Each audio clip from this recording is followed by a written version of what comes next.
السلام علیکم، امید ہے آپ سب خیر و عافیت سے ہوں گے۔ تو آئیے آج کی آیتیں شروع کرتے ہیں۔ بسم اللہ الرحمن الرحیم وَأَلَّفَ بَيْنَ قُلُوبِهِمْ لَوْ أَنفَقْتَ مَا فِي الْأَرْضِ جَمِيعًا مَا أَلَفْتَ بَيْنَ قُلُوبِهِمْ وَلَكِنَّ اللَّهَ أَلَفَ بَيْنَهُمْ إِنَّهُ عَزِيزٌ حَكِيمٌ۔ شروع اللہ کے نام سے جو بڑا مہربان نہایت رحم کرنے والا ہے۔ اور ان اہل ایمان کے دلوں میں اس نے الفت پیدا کر دی۔ اگر آپ صلی اللہ علیہ وسلم زمین کی ساری دولت بھی خرچ کر دیتے تو ان کے دلوں میں یہ الفت پیدا نہیں کر سکتے تھے، لیکن یہ تو اللہ نے ان کے مابین ایسی الفت پیدا کر دی۔ یقیناً وہ زبردست حکمت والا ہے۔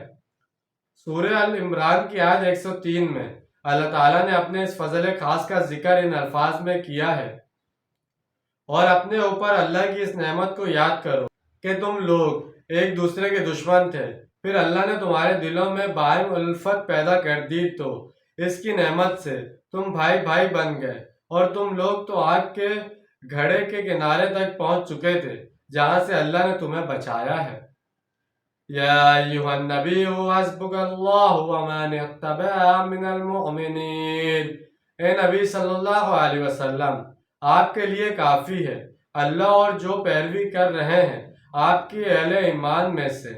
اگر اس آیت کو پچھلی آیت کے ساتھ تسلسل سے پڑھا جائے تو اس کا ترجمہ یہی ہوگا جو اوپر کیا گیا ہے، لیکن اس کا دوسرا ترجمہ یوں ہوگا، اے نبی صلی اللہ علیہ وسلم اللہ کافی ہے آپ کے لیے بھی اور جو آپ کی پیروی کرنے والے مسلمان ہیں ان کے لیے بھی۔ عبادت کا انداز ایسا ہے کہ اس میں یہ دونوں مفاہیم آ گئے ہیں۔ یا ایھا النبی حرض المؤمنین علی القتال ایکم منکم عشرون صابرون یغلبوا مئتین وَإِن يَكُن مِّنكُم مِّائَةٌ يَغْلِبُوا أَلْفًا مِّنَ الَّذِينَ كَفَرُوا بِأَنَّهُمْ قَوْمٌ لَّا يَفْقَهُونَ۔ اے نبی صلی اللہ علیہ وسلم ترغیب دلائے اہل ایمان کو قتال کی۔ اگر تم میں سے 20 افراد ہوں گے صبر کرنے والے، اور اگر ہوں گے تم میں سے 100 افراد تو وہ غالب آ جائیں گے کفار کے 1000 افراد پر، ثابت قدم تو وہ 200 افراد پر غالب آ جائیں گے۔ یہ اس لیے کہ وہ ایسے لوگ ہیں جو سمجھ نہیں رکھتے۔ ہجرت کے بعد 9 سال تک قتال کے لیے ترغیب، تشویق اور تحریض کے ذریعے ہی زور دیا گیا ہے۔ یہ تحریض گاڑی ہو کر تحریض بن گئی۔ اس دور میں مجاہدین کی فضیلت بیان کی گئی، ان سے بلند درجات کا وعدہ کیا گیا، مگر قتال کو ہر ایک کے لیے فرض عین قرار نہیں دیا گیا۔ لیکن 9 ہجری میں غزوہ تبوک کے موقع پر جہاد کے لیے نکلنا تمام اہل ایمان پر فرض کر دیا گیا۔ اس وقت تمام اہل ایمان کے لیے نفیر عام تھی اور کسی کو بلا گزر پہنچے رہنے کی اجازت نہیں تھی۔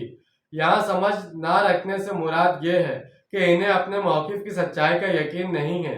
ایک طرف وہ شخص ہے جسے اپنے نظریے اور موقف کی حقانیت پر پختہ یقین ہے، اس کا ایمان ہے کہ وہ حق پر ہے اور حق کے لیے لڑ رہا ہے۔ دوسری طرف اس کے مقابلے میں وہ شخص ہے جو نظریاتی طور پر ڈاواں ڈول ہے، کسی کا تنخواہ یافتہ ہے یا کسی کے حکم پر مجبور ہو کر لڑ رہا ہے۔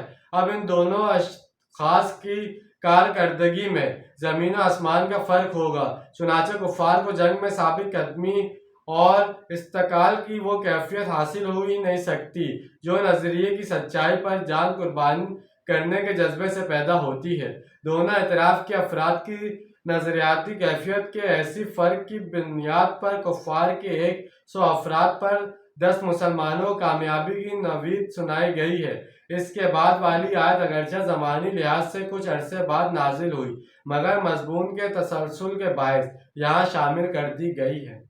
تو جیسے کہ آج میں چند آیتوں کا ترجمہ اور تفسیر بیان کی ہے، امید ہے آپ کو سمجھ میں آئے گا، پسند آئے ہوگا۔ جب ملتے ہیں اگلی ویڈیو میں، اپنا ڈھیر سارا خیال رکھیے گا۔ جب تک کے لیے اللہ حافظ، فی امان اللہ۔